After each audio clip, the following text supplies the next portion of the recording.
И по една недела од одржувањето на парламентарните избори во Македонија не се знае кој е победникот.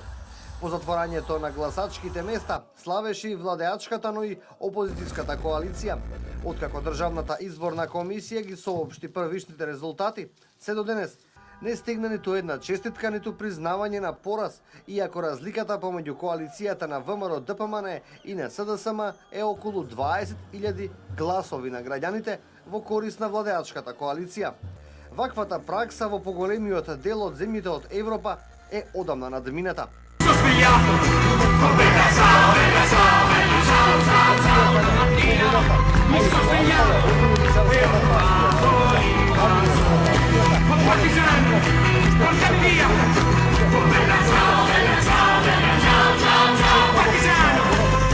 Голем број на домашни аналитичари во своите колумни овие денови констатираа дека демократска пракса е партијата која ги изгубила изборите, веднаш да и честите на партијата која освоила повеќе гласови од граѓаните, без разлика дали таа победила со 200, 500, 1000 или 20.000 гласови.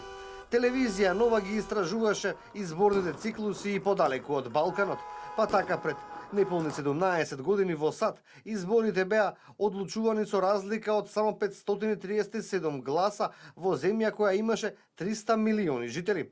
Тогашниот председател Ал Гор му честиташе на новоизбраниот Џорџ Буш. Во Германија разликата помеѓу Шредер и Штојбер беше 6000 гласови. 2006 пак во Италија разликата беше 25.000 гласови. Земјата која е 30 пати поголема од Македонија, разликата помеѓу Проди и Берлускони беше само 0,1%. И тогаш Берлускони му честиташе победа на Романо Проди.